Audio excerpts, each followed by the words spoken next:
Content warning. The following video discusses childhood SA and trauma. Viewer discretion is advised. Childhood, adolescence, these are the formative years, the years in which we begin to develop and establish who we're going to be as adults. But as children, we don't yet have control, don't have autonomy over our lives. And those formative experiences that shape us are sometimes things that happen to us, things that are done unto us by adults who take advantage of that vulnerability.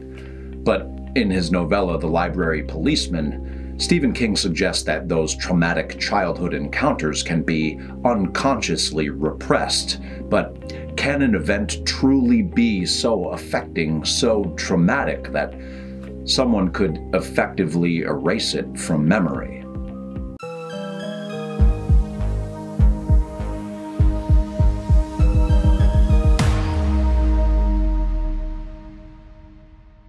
Hi there, I'm your host, Mr. Doyle, and this is A Great Undertaking. If you're into Stephen King, dark stories with horrific implications, and looking into the effects of and science behind repressed memories, please consider liking this video and subscribing to the channel. This is the fifth video in the Four Past Midnight series, in which I will be discussing the third novella from the collection, which is entitled The Library Policeman. Four Past Midnight was, of course, the collection of 4 novellas that King published in 1990. So far, I've covered the first 2 novellas, The Langoliers and Secret Window, Secret Garden, as well as the screen adaptations they inspired. So if you haven't yet checked those out, they can be found in the Four Past Midnight playlist, which I have conveniently linked in the video description below. The Library Policeman is an unexpectedly tense, deeply disturbing, bizarre story that goes to some genuinely bleak places. While revisiting this novella, I was quickly reminded why this is my favorite of the 4 stories from Four Past Midnight. From the character development of the seemingly unremarkable protagonist, to the themes of trauma and personal growth, the effects of substance abuse, and King's use of and reinterpretation of vampiric tropes, there's just so much depth and just as much psychoanalytical commentary as there is supernatural phenomena. So before we dig deeper into what inspired King to write the story and the science of repressed memories, here's a recap of the story for those unfamiliar, as well as for those who could use a refresher. The Library Policeman, a not exactly brief, but hey, I did my best to whittle it down. There's a lot going on in this story. Summary. For Sam Peebles, the trouble began when he got an unexpected phone call. He suddenly found himself having to give a speech in front of all the well-to-dos and executive types in town, and while he didn't have much time, he was mostly happy with the speech he had managed to script. But it still needed something, some flair, some panache. He took a recommendation to seek out some books at the library which were meant for just such an occasion. It was his first time visiting the local library since moving to town 6 years ago.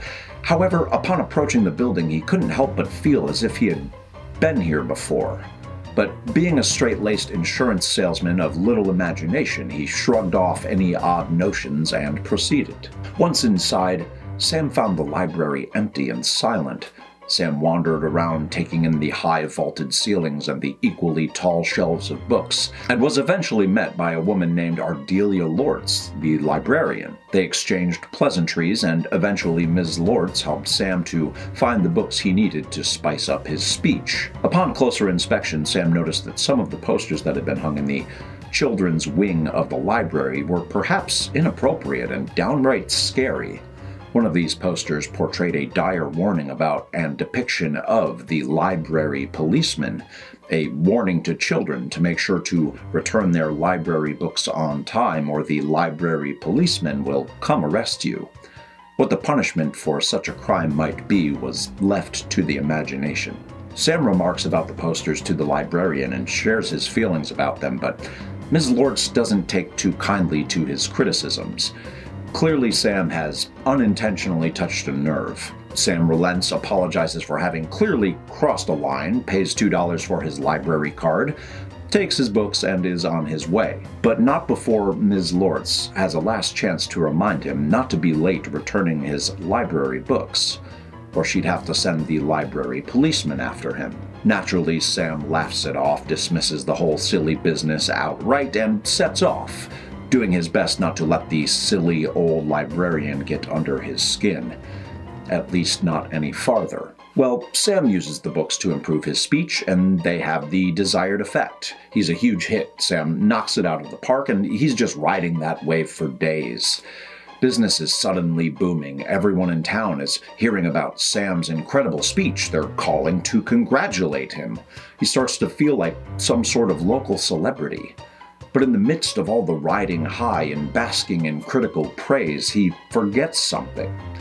He forgets to return his library books. Ms. Lortz leaves an ominous, disappointed message on Sam's answering machine, reminding him of his overdue books and of the library policeman. Mostly unfazed, Sam of course plans to get the books returned as soon as possible. However, when he goes to get them, he can't find them.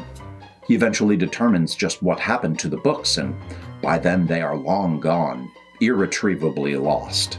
Soon Sam discovers that Ms. Lortz's threats of invoking the powers of the library policeman are more than just threats, and he is visited by the library policeman himself.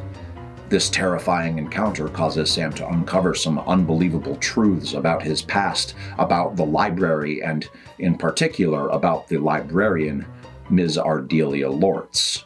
All of which only lead him further down a dark spiral of repressed memories, childhood trauma, and the buried secrets of the small town and their unspeakable history. Now Sam must face the truth of the library policeman and face down his demons both within and outside of himself.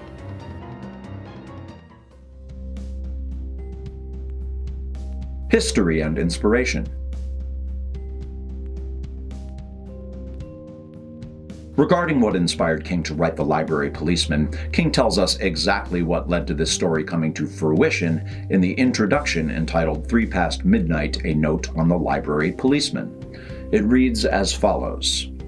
On the morning when this story started to happen, I was sitting at the breakfast table with my son Owen. My wife had already gone upstairs to shower and dress. Those 2 vital 7 o'clock divisions had been made, the scrambled eggs and the newspaper. Willard Scott, who visits our house 5 days out of every 7, was telling us about a lady in Nebraska who had just turned 104, and I think Owen and I had one whole pair of eyes open between us. A typical weekday morning Shay King, in other words. Owen tore himself away from the sports section just long enough to ask me if I'd be going by the mall that day. There was a book he wanted me to pick up for a school report. I can't remember what it was. It might have been Johnny Tremaine or April Morning, Howard Fast's novel of the American Revolution, but it was one of those tomes you can never quite lay your hands on in a bookshop. It's always just out of print or just about to come back into print or some damned thing. I suggested that Owen try the local library, which is a very good one. I was sure they'd have it. He muttered some reply. I only caught 2 words of it, but given my interests, those 2 words were more than enough to pique my interest. They were library police. I put my half of the newspaper aside, used the mute button on the remote control to strangle Willard in the middle of his ecstatic report from the Georgia Peach Festival, and asked Owen to kindly repeat himself. He was reluctant to do so, but I pressed him. Finally, he told me that he didn't like to use the library because he worried about the library police. He knew there were no library police, he hastened to add, but it was one of those stories that burrowed down into your subconscious and just sort of lurked there. He had heard it from his Aunt Stephanie when he was 7 or 8, and much more gullible, and it had been lurking ever since. I, of course, was delighted, because I had been afraid of the library police myself as a kid, the faceless enforcers who would actually come to your house if you didn't bring your overdue books back. That would be bad enough, but what if you couldn't find the books in question when those strange lawmen turned up? What then? What would they do to you? What might they take to make up for the missing volumes? It had been years since I'd thought of the Library Police, although not since childhood. I can clearly remember discussing them with Peter Straub and his son Ben 6 or 8 years ago. But now all those old questions, both dreadful and somehow enticing, recurred. I found myself musing on the Library Police over the next 3 or 4 days, and as I mused, I began to glimpse the outlines of the story which follows. This is the way stories usually happen for me, but the musing period usually lasts a lot longer than it did in this case. When I began, the story was titled The Library Police, and I had no clear idea of where I was going with it. I thought it would probably be a funny story, sort of like the suburban nightmares the late Max Schulman used to bolt together. After all, the idea was funny, wasn't it? I mean, the Library Police. How absurd. What I realized, however, was something I knew already.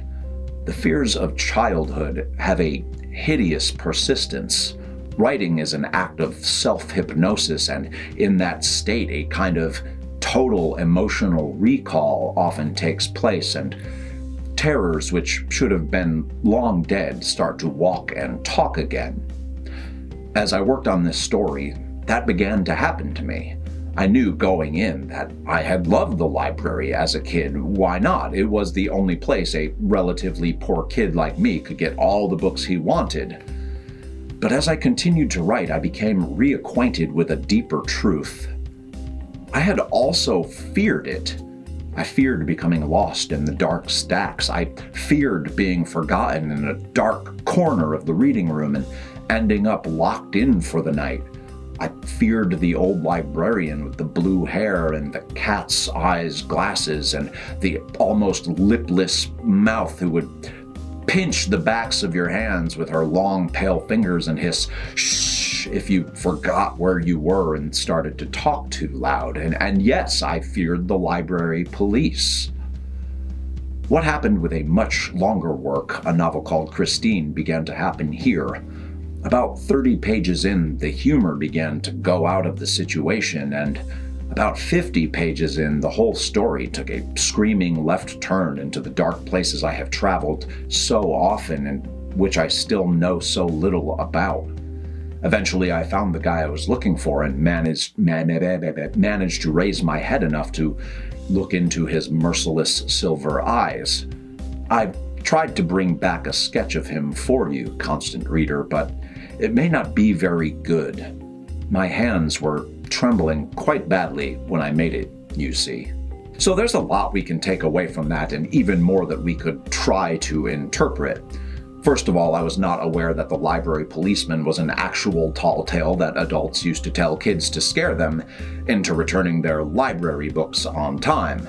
It's like the threat of Krampus coming to cart away the naughty children, just an old wives' tale told to the kiddies to scare them in order to keep them in line. Were you ever told to beware the Library Police as a kid? I'd love to read about it in the comments if you have any stories to tell. Second, I also remember having a fear of the library as a kid. When King says, quote, "As I continued to write, I became reacquainted with a deeper truth. I had also feared it, the library," unquote. And yeah, I absolutely get that. For me, it was the basement of the library that I remember most distinctly eliciting this irrational fear. The inadequate lighting, the ceiling-high rows and rows of books, the entire wall of ancient card catalogs. Of course, the infamous Ghostbusters library scene didn't do me any favors. But yeah, that basement was equal parts spooky and intriguing back in the day. One time I actually did have a terrifying encounter in that library basement, though. The library's bathrooms were also downstairs, and there was rarely anyone else down there. So one day as a kid, I had to poop, so I apprehensively went downstairs to handle my business. The basement bathrooms had sterile, cinder block walls and a concrete floor. It was like being in a jail cell. I also remember it was a particularly hot, humid day, and so down in the recesses of the cool, windowless basement, the toilet and the walls and even the bathroom floor were sweating. Everything was wet. Anyway, I dried off the toilet seat and sat down to do my business, and as I was finishing up, I felt something touch my rear end. Mind you, I was sitting on the toilet, so I assumed I had imagined it. It must have been like some delayed splashback or something. Obviously, nothing could have touched. Oh my God, it did it. There it is again. So I shot off of the toilet, shorts around my ankles, thinking it could be anything, a snake, a spider, a hand. Something had crawled up the sewer pipe and into the toilet beneath my naked ass. Oh dear God, what is it? I whirled around, and there in the toilet was a frog. There was a freaking frog in the toilet. And he had jumped up and slammed himself into my ass cheek, not once but twice. I had just shit on a frog, and oh my God, that poor frog. What do I even do? Naturally, I panicked. I couldn't flush him, but I couldn't pick him up out of the toilet with my bare hands. I had just pooped in there, and I had just shat and urinated on this frog. I couldn't tell an adult. How embarrassing would that be? And so I did what any reasonable kid would do. I yanked up my shorts, fled the premises, and never spoke of it to anyone. Until now. I always wondered if the frog managed to hop out of the toilet. I mean, he managed to get to my ass cheek height, so maybe, or did the librarian come upon the poor guy floating dead among my leavings? I've thought about that poor frog for literal decades, wondering just what became of him. His little frog face haunts me to this day. There, now you know one of my deepest, darkest childhood secrets. I pooped on a frog. Also, I realized that this story was entirely unrelated to the Library Policeman, aside from it being set in a library, but it's something I needed to get off my chest. If anyone out there is with animal rights organizations, keep in mind I was a minor at the time and it was involuntary. So if you're thinking of bringing charges, just keep those facts in mind. Oh, okay. So at third, and this is kind of heavy, from what King says, it sounds as though this story was cathartic in a way, like the childhood trauma and experiences from Sam's youth, which we will get a little more in depth about in the next segment, were perhaps based on something King experienced himself when he states, quote, "Writing is an act of self-hypnosis, and in that state, a kind of total emotional recall often takes place, and terrors which should have been long dead start to walk and talk again," unquote. It sounds as if King was digging up some of his own suppressed memories and troubling childhood encounters and ascribing them to his protagonist. It's certainly not unlike King to project his feelings and experiences onto his characters. And that brings us to our next subject, suppressed and repressed memories. Are they even a real thing? And what's the scientific consensus on whether or not the human mind can block out a traumatic memory? But before we get into that, won't you please consider liking the video and subscribing to the channel, and join me as I try really hard to take matters seriously while also being too immature to refrain from talking about my childhood library frog poop stories. Thanks in advance. Suppressed and repressed memories. When Sam, the story's protagonist, encounters the library policeman, he recognizes some of his facial features, in particular a scar. And as the story progresses, Sam begins to remember in a piecemeal sort of way who that face and that scar belonged to and why he recognized the policeman's face. And then, all at once, alongside Sam, we come to find out that he was once a victim of childhood essay, and that he was assaulted outside of the library he frequented as a child by someone claiming to be an authority, by someone claiming he worked for the library, by someone claiming to be a library policeman. The assailant lures Sam into the bushes and takes advantage of his naivete and of his innocence in the absolute worst way. And King does not spare us the more explicit details, which I will. But it's not until Sam is forced to recollect and recall this previously repressed memory that he becomes fully aware of what has happened to him as a child. The experience was so overwhelming, so destructive to his mental health that his mind simply closed the memory off from his consciousness, because living with it, processing it as a child, would have been more than he could bear. In some unwitting way, he was made to forget the whole thing. But is that something that can actually happen? Does the human mind have some innate ability to selectively squirrel away the memories of potentially harmful experiences, seemingly of its own volition? Before we get into that, I want to clarify the distinction between a suppressed and a repressed memory. A suppressed memory is a memory that is knowingly, purposely being suppressed. It is an active decision that the person makes to try to forget. There's a concerted effort being made. Whereas a repressed memory is involuntarily and unknowingly being blocked. It isn't a conscious, purposeful decision. It just kind of happens. Supposedly. So, having made the distinction, obviously a suppressed memory can be real. Someone can actively attempt to ignore, avoid, and dissociate from a particular event or memory. A quote from a July 2022 article on medicalnewstoday.com entitled "How to Forget Unwanted Memories" states, quote, "While more research is still necessary, scientists have started understanding how this may work. Neuroimaging studies have demonstrated which brain systems play a part in deliberate forgetting, and studies have shown that it is possible for people to deliberately block memories from their consciousness," unquote. I had recently heard of neuroimaging. In fact, someone close to me had decided to give it a shot in order to effectively erase some traumatic memories from their mind. The process was so grueling, though, as it required them to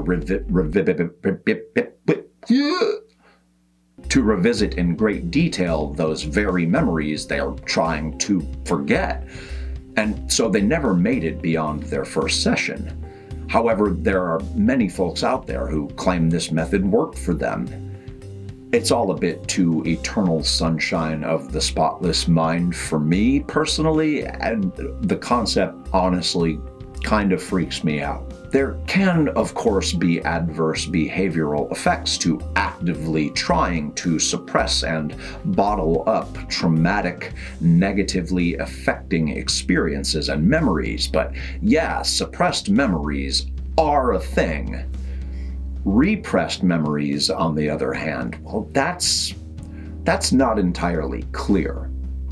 The theory of repressed memories goes way back to the founder of psychoanalysis, Sigmund Freud. I won't be going too in-depth with the Freudian theories, as I am absolutely not the right guy for that particular job, but Freud initially believed that memories of childhood trauma, specifically of the SA variety, were sometimes repressed as a defense mechanism. Freud once wrote, quote, "The essence of repression lies simply in turning something away and keeping it at a distance from the conscious," unquote. A 2017 article from the University of Melbourne further explains Freud's theories as follows. Repression, as Freud saw it, is a fundamental defensive process where the mind forgets or places events, thoughts, and memories we cannot acknowledge or bear elsewhere. Freud also suggested that if these memories weren't recalled, it could result in physical or mental symptoms. He argued symptoms of a mental disorder can be a return of the repressed memories or a symbolic way of communicating a traumatic event. An example would be suddenly losing speech ability when someone has a terrible memory of trauma they feel unable to disclose. I forgot to say quote before that, but quote, unquote. Freud did eventually evolve and revise his theory. However, even his revised suppositions regarding repressed memories, along with a great many of his psychoanalytic theories, have since been disputed, debunked, and challenged by better, more scientifically sound studies. So, while Freud may be the father of modern psychology, the foundation he laid was shaky at best. Enter Elizabeth Loftus, psychologist and prominent critic of Freud and his theories. Loftus conducted a number of experiments which showed that not only could memories not be hidden away in some secret mind cellar, but that recovered memory therapies were more likely to cause false memories rather than to unearth forgotten or repressed memories. An excellent example of this creation of false memories would be the satanic ritual abuse panic in the 90s, which totally sounds like something that could be going on like right now.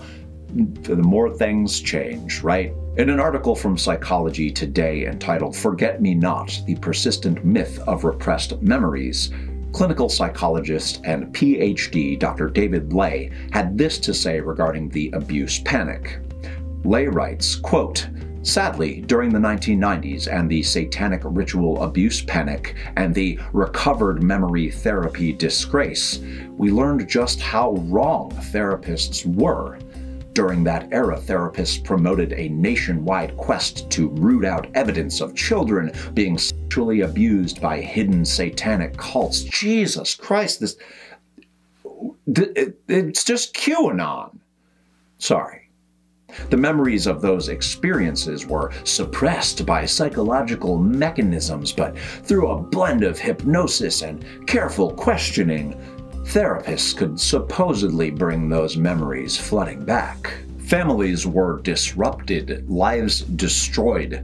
Though it seems hard to believe, across the country, numerous people went to jail for decades, convicted for hideous crimes where the sole evidence was these long-recovered memories of long-forgotten abuse. But groundbreaking research by Elizabeth Loftus demonstrated that these very techniques used by therapists to recover memories also worked extremely well to implant false memories and to create realistic, recalled experiences of things that never happened, unquote. And Ley is hardly the only accredited psychologist who believes the science of repressed memories and memory recovery is trash, and that it causes more harm than good. However, there are plenty of opposing views on the matter, but from what I can tell, the most sound studies tend to lean in the repressed memories are bullshit direction. But there is one thing that most in the field seem to agree on, and that is, if it were possible to push those traumatic experiences deep down into the subconscious mind, what Freud referred to as the id, it would most likely cause mental and physical health issues, as those experiences would still occupy space within the mind.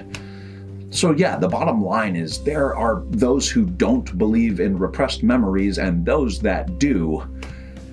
But as of now, repressed memory is an alleged psychiatric phenomenon at best.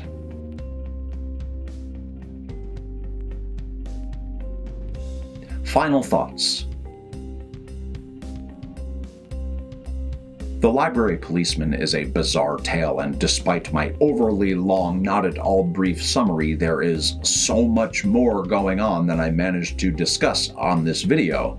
There's a supernatural succubus, there's a whole angle of how some folks use substance abuse as a means of suppressing memories, there's a moral message of how we never truly overcome those traumatic life experiences, and how, try as we might to forget them, the best thing we can do is confront them and allow ourselves the opportunity to move beyond them.